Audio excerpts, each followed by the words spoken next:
Okay, so next जो problem हम लोग डिस्कस करने वाले हैं वो एक्सरसाइज 6.19 है। यहाँ पे देखिए एक हाइड्रोजन एटम का जो वेव फंक्शन है वो गिवन है। Psi of r is given minus a x plus i y e to the power minus r by 2a0। Here a0 is the Bohr radius and a is the real constant. So इसमें पूछा गया है कि psi r क्या l square और l z का क्या eigen function होगा।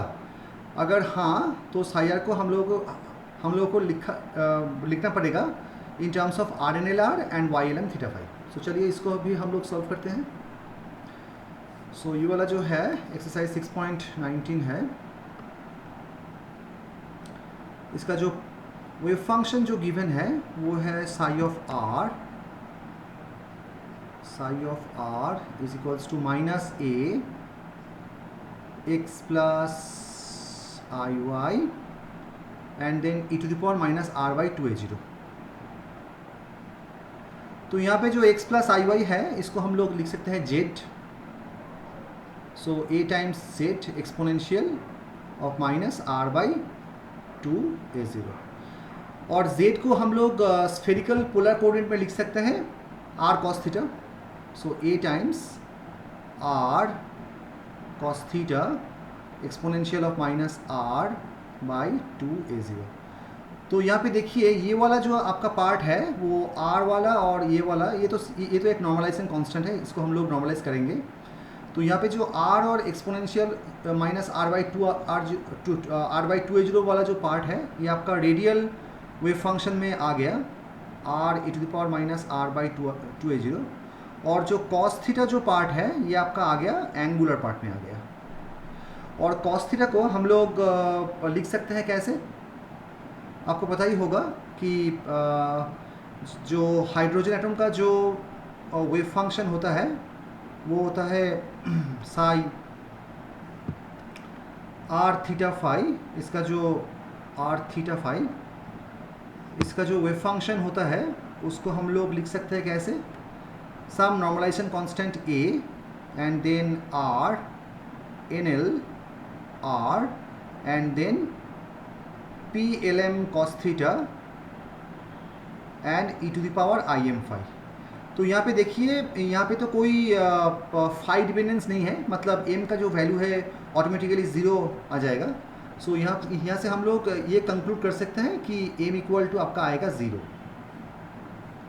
और यहाँ पे जो थीटा वाला जो पार्ट है आप लोगों को पता ही होगा कि p1 0 ऑफ cos थीटा जिसका वैल्यू होता है cos theta. It means that L equal to 1. So this state is in L equal to 1 state. और इसका जो ऑर्बिटल क्वांटम नंबर आएगा वो आएगा आपका 1 और m आएगा आपका क्या 0। सो यहाँ पे पूछा गया है कि is psi r is an eigen function of L square and Lz? Yes, psi r is an eigen function of L square and Lz। अगर हम लोग यहाँ पे एल स्क्वायर को अगर हम लोग ऑपरेट करेंगे साई के ऊपर तो ये आपका देगा L into L plus 1 into H cut square शाई। तो यहाँ पे तो एल इक्वल टू 1 है तो फिर यह आपका आ जाएगा 2h कट स्क्वायर साई। और अगर हम लोग एल जेड को ऑपरेट करेंगे साई के ऊपर तो ये आपका देगा m h cut psi since m equal to 0 so it will be 0। Okay, so l square और एल जेड का आइगन स्टेट है साई। ओके ठीक है, तो पार्ट ए का एक पार्ट हम लोगों का मतलब हो गया। If yes right psi r in terms of r n l r and y l m theta phi.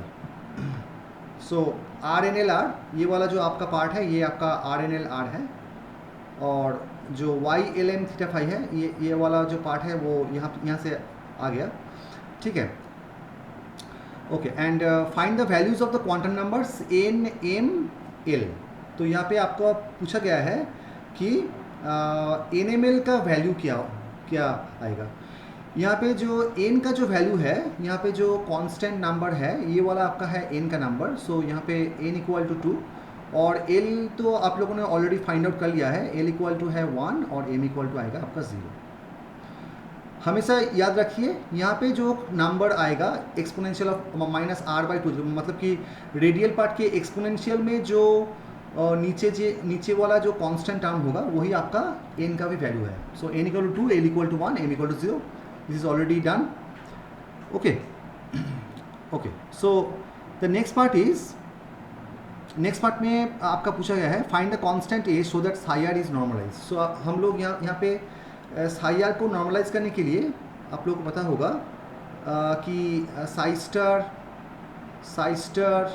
Are theta phi और उसके बाद साई आर थीटा फाई और उसके बाद जो वॉल्यूम एलिमेंट डी टाउ ये आपका आ जाएगा 1. ठीक है ना. तो अगर हम लोग यहाँ पे साई स्टार साई करते हैं तो यहाँ पे एक ए स्क्वायर आ जाएगा. तो यहाँ पे एक मॉड्यूलस ऑफ ए स्क्वायर आ जाएगा आपका. देन आर का जो लिमिट है वो है 0 to infinity. Psi star psi करने से यहाँ पे एक r square e to the power minus r by a जो आ जाएगा. सो यहाँ पे आपका आ जाएगा r square e to the power minus r by a 0. अच्छा, डी टाउ में यहाँ पे आपका जो एक स्फेरिकल कोऑर्डिनेट में आपका जो वॉल्यूम एलिमेंट आता है वो आता है आपका r square sine theta d phi and d r. So यहाँ से भी एक आर स्क्वायर और डी आर आ जाएगा. सो ओवरऑल ये आपका आ जाएगा r to the power 4, right. So यहाँ पे आपका आ जाएगा overall r to the power 4 और डी आर. इसको हम लोग इंटीग्रेशन करेंगे और फाई पार्ट में जो आएगा देखिए साइन थीटा डी थीटा, यहाँ पे ऑलरेडी एक कॉस थीटा है. सो मतलब यहाँ पे जो आएगा वो आएगा 0 टू पाई, उसके बाद sine theta cos theta D theta, ये वाला आपका थीटा का इंटीग्रल हो गया और यहाँ पे आ जाएगा 0 to 2 pi and d phi. So आप लोग इस इंटीग्रेशन को सॉल्व कर सकते हैं बहुत ही आराम से. ठीक है ना. तो यहाँ पे एक गामा फंक्शन आएगा. ये वाला पार्ट आप जो है वो घर में कर लीजिएगा. यहाँ पे एक गामा फंक्शन आएगा. ये वाला इंटीग्रेशन बहुत ही आसान है, इसको आप लोग कर लीजिएगा. और ये वाला तो 2 पाई आएगा तो वहाँ से आपका ए भी मिल जाएगा. ठीक है ना. ओके. सो बी पार्ट भी हो गया. एंड उसके बाद बोला गया है कि find the mean value of r and the most probable value of r in this state. Mean value of r, so समझ लीजिए कि आपको यहाँ से तो ए तो मिल ही जाएगा. सो अगर ए आपका मिल गया तो फिर आपका जो नॉर्मलाइज्ड वेव फंक्शन है वो भी आप लोगों को मिल जाएगा. सो यहाँ पे सिर्फ ए का वैल्यू आप लोग पुट कर दीजिएगा, उससे आपका जो है कि नॉर्मलाइज्ड वेव फंक्शन जो है वो आपको मिल जाएगा. उसके बाद आपको पूछा गया है कि आर का जो वैल्यू आपको पूछा गया है तो वो भी बहुत ही आसान है. आर का जो आपका वैल्यू आएगा, आर का जो मतलब कि एक्सपेक्टेशन वैल्यू जो आएगा वो आपका आ जाएगा साई स्टार जो वेव फंक्शन है और उसके बाद r and psi and then d tau. सिर्फ आपको ये इंटीग्रेशन जो है ये इंटीग्रेशन आपको सॉल्व करना पड़ेगा 0 टू इन्फिनिटी लिमिट में आर के लिए. और उसके बाद जो थीटा एंड फाई का जो लिमिट है 0 टू मतलब पाई एंड 0 टू 2 पाई, इसको सॉल्व कर लीजिएगा.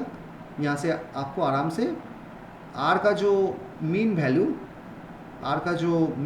Of r, so this is my mean value of r, ये आपको आराम से मिल जाएगा. Mean value of r. ठीक है ना. और उसके बाद आपको पूछा गया है कि most probable value of r. Most probable value of r को करने के लिए so now we will calculate the most probable value of are.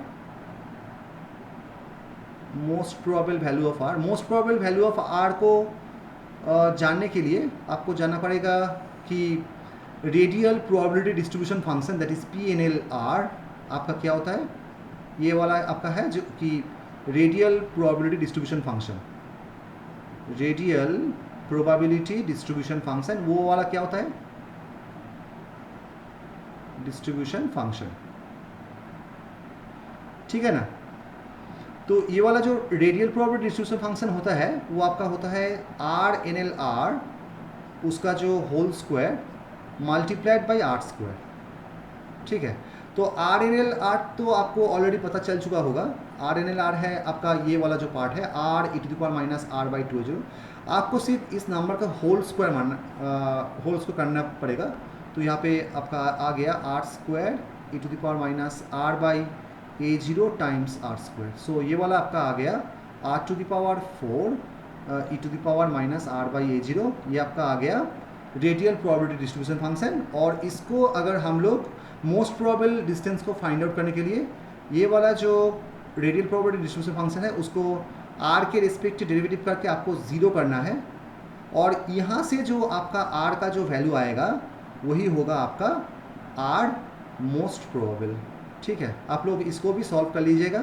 सिर्फ आपको करना क्या है, सिर्फ आपको करना है DDR of r to the power 4 e to the power minus r by A0 is equals to 0। सो आपको सिर्फ यही चीज़ करना है, और वहाँ से जो आपका जो आर का जो वैल्यू निकलेगा वही आपका आ जाएगा most probable distance. So I hope ये वाला जो प्रॉब्लम है आप लोग को अच्छे से समझ में आ चुका होगा। अगर आप लोग इसी तरीके की और भी प्रॉब्लम को पाना चाहते हैं तो फिर subscribe my channel, and thank you very much.